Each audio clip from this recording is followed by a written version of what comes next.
That's what I was waiting on, and I'm going to show you what I was waiting on. The ATF also wanted Franklin Armory to recall all the ones in circulation. That's where you guys get pitched. This demand led Franklin Armory to issue a letter on Friday asking anyone in possession of a 5.56 variant to return it until a proper classification letter is issued. So basically back to the drawing board with the ATF. Sources familiar with the decision have informed AMOLED News that the ATF Chief Counsel Robert Leiter was responsible for the final decision. That is where this starts getting interesting, okay? And again, this is where you have to know all the players. And what I say on the Democrats and the gun control side is the exact same thing on the pro-gun side. You got to know the power players. Don't listen to what the pawns are saying. Listen to what the bishops and the rooks and the knights are saying, okay? This guy, Chief Counsel Robert Leiter, was responsible for the final decision. Well, why? And ask yourself this. Why did that final decision happen after the final letter was sent to the Franklin Armory? That doesn't make any sense, right? In a normal operating procedure, you would think that maybe there were some conversations at certain points where you said, oh, yeah, it's all good, and it works up the legal chain, and everything works back down and says, go ahead and send it. That would be normal operating procedure. That's not what happened here. What happened here, and this I will tell you from this point forward, and I'll tell you when I stop, this is all conjecture. What I expect happened in this was the letter went out. Chief Counsel, who was the head legal officer for the ATF, Robert Leiter, did not know that that letter went out. It went to Franklin Armory. Franklin Armory distributed to YouTube creators, and then YouTube creators made videos on it, which was a big celebratory thing, which is a big celebratory thing. I mean, these are still unconstitutional laws that they're basically sticking their nose right, their thumb right in the eye of. And then later that night, Robert Leiter got wind of those videos, saw those videos, and then immediately got down the chain and rescinded that letter. That is most likely what I believe happened. Okay, end of speculation. Now back to fact. So in this scenario, which seems to me to be the only one that makes sense, you would have something that was good to go through all the normal processes. Franklin Armory did all the normal processes, and they hit all their buttons and dotted all their I's, crossed all their T's. And then the chief counsel, again, the head of the ATF, comes in and says, no, change it, rescind it, do everything the way I want to do it, which is a problem on one level. Again, we still have one more wrinkle and layer I'm going to get to. The problem with this is ATF Chief Counsel Robert Leiter directly reports to the ATF Director, who directly reports to the DOJ, who directly works for the Trump administration. These are the CEO level that are infringing upon the rights through their own personal opinion. At this point in the story, at the ATF Chief Counsel or leader of the lawfare, or law department, or anything law-related.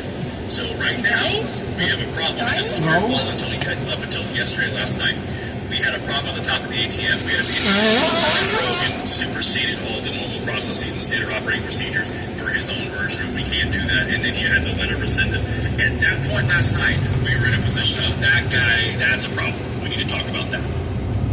And then today happened. And here we go. All right.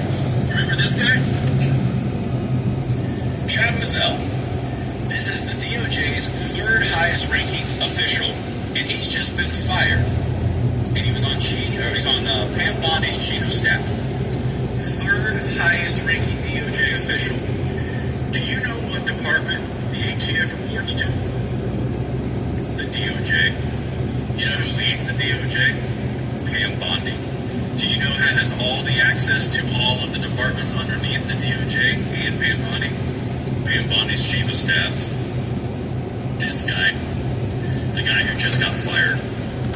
And now we get into the point where I have the intel that has been given to me, which ties this entire thing together with a nice, pretty little bow.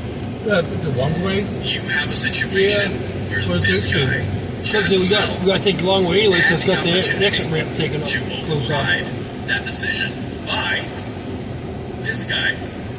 Oh wait, sorry, wrong one. By this guy, Chief Counsel Robert Leiter. He did not override it. He basically withdrew from that conversation, from the sources that I have. He has effectively had the chance to curtail this action, which was a superseding of a previous ATF rule in SOP. And he missed the boat. He basically said, no thanks, I'm intervene. The third highest person in the DOJ who is over the ATF declined to intervene and supersede the guy, the chief counsel, Robert Leder.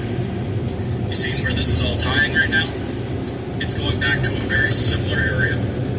Now, what's fascinating about this, with the connection to Pam Bondi and the DOJ, and being the third highest official in the DOJ, if you got fired, that's not just a one and done kind of thing. That's a lot. Again, this is all historical. This is political observation. This is 30 years of stuff studying politics. That's what I do. It's my sport. I really enjoy it. You don't just get fired for nothing.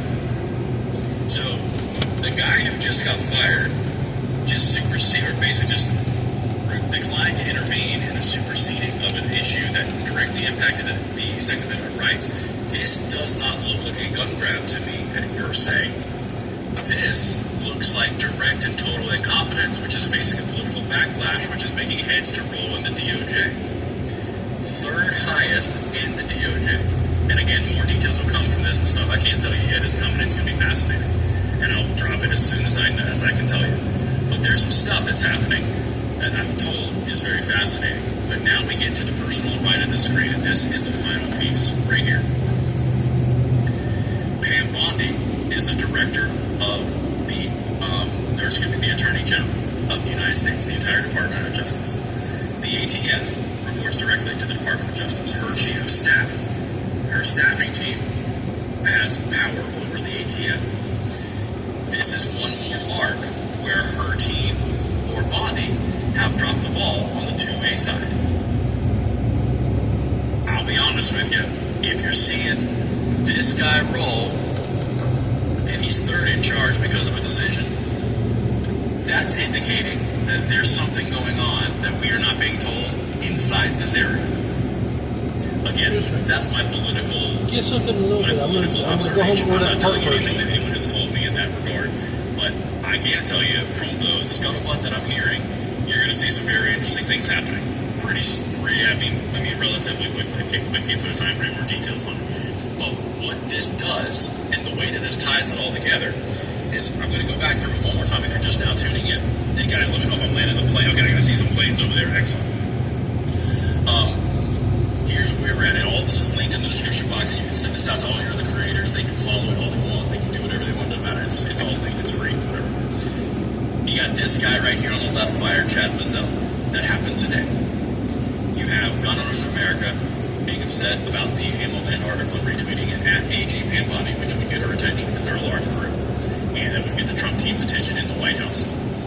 And if you're getting negative political blowback and you're starting to see people get fired like this, that means it's reached the higher auspices. Again, all of this is coming through a normal I've said it like 800 times, SOP, standard operating procedure, that got superseded and then ignored at a higher level. So when I look at what is happening here and I see all the different individual pieces, I'm not in the DOJ. So I can't tell you this happened firsthand. But I can tell you from looking at all the individual pieces and knowing the standard operating procedure of the ATF, knowing how they work with these rules and kind of following them very tightly a lot of the time, they got superseded by the higher-ups. This was not a standard, typical observation where you had the ATF doing ATF things where they just deny, no letters, no nothing. They actually gave them a letter of acceptance at Franklin Armory, and then they were superseded and reversed. Again, very unusual. That all checks out. But that's what we've got right now. Let me know if I landed that plane, if I tied those dots together, or tied the package, the ribbon on the package, whatever you want to say. If I made the painting clear, if I delivered it in an excellent way for your complete consumption. And you agree with my observations, please let me know in the chat. And then comment over here, hit that like button, subscribe to the channel. And I will see you tomorrow. I appreciate you guys hanging with me. Again, hope I land.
Let's get in here, you beautiful bastards of freedom, you patriot-loving American. From nude swimming to wrestling beatdowns to vomiting on foreign leaders, this is every U.S. president's weirdest fact. And some of them are so bizarre, you'll be wondering how these guys even got elected in the first place. Like George Washington, a man whose dental problems were so horrific, he only had one real tooth left by the time he became president. And no, despite the myth, his dentures were wooden. They were so...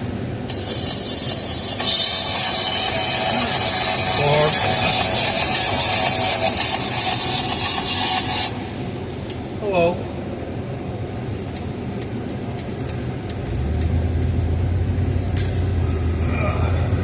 Hello. Turn the speaker on. Can you hear us?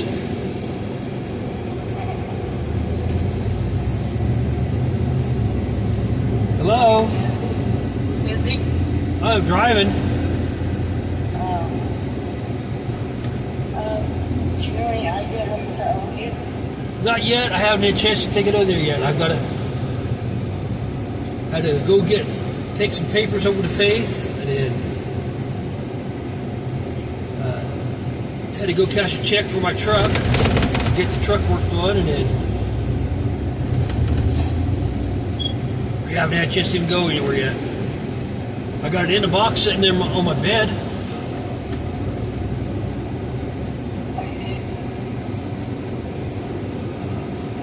I didn't pay that Okay. out.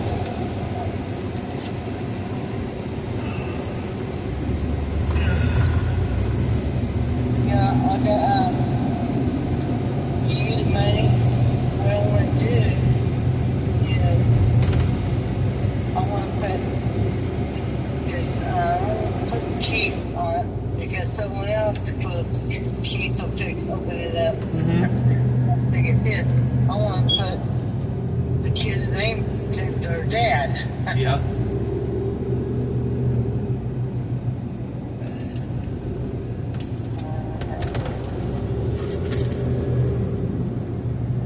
Oh, shoot. So you've been busy today. Yeah. Faith got some letters from one from Walmart, the other from Missouri Western. And had taken to her, and then got to check where the fire truck hit my pickup or my Expedition. Got to check to fix that, so I'm gonna go order the parts tonight or when I get home here, and we should be here in a couple of days to fix it. You ready to fix what? Oh, we had a fire truck come by our house about 2 months ago, and Oh, yeah. it broke the mirror. So I got to check to fix it with. I just got to order the part and get it done. Man, it took that long time to get fix it. Yeah, we couldn't get through to them. Every time we sent it to them, everything they wanted, and couldn't get it through to them. So they had to call up Anderson Ford, and they got it.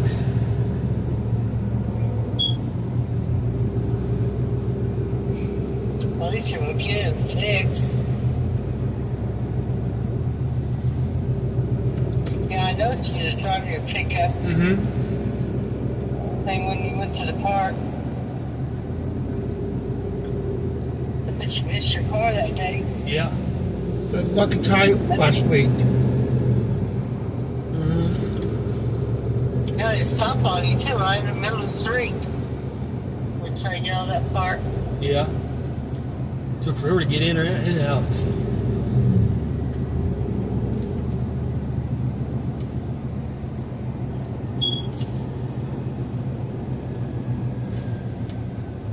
Is Kiefer still courting? Yeah. With that beeping noise. That's a bird. He was got the volume down then. Huh? But sometimes they nose down when you're on there. Oh. Nose down, is that what Faith in the car would be? Yeah. Well, faced with this, he turns the volume off, and he won't let you. He complains if you listen to the radio and all that other fun stuff.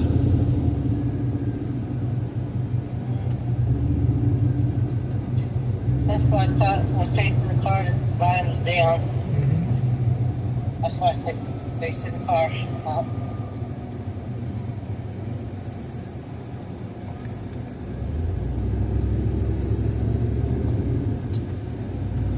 Yeah, we won't be busy next month too. My person that helps him on vacation, Well, they're paying she them. got married. Well, she got married, and she went out of town. I've never heard before. Went for a nursery. She was sent home with them. Then at the down sent back, she could have back for 3 days. Then she's going to Colorado for a week or two. Her friend paid for it. I'm going to Florida. That's fine, man. Yeah. Probably gonna be a while before we do that. Huh? It's probably gonna be a little while before we do that again.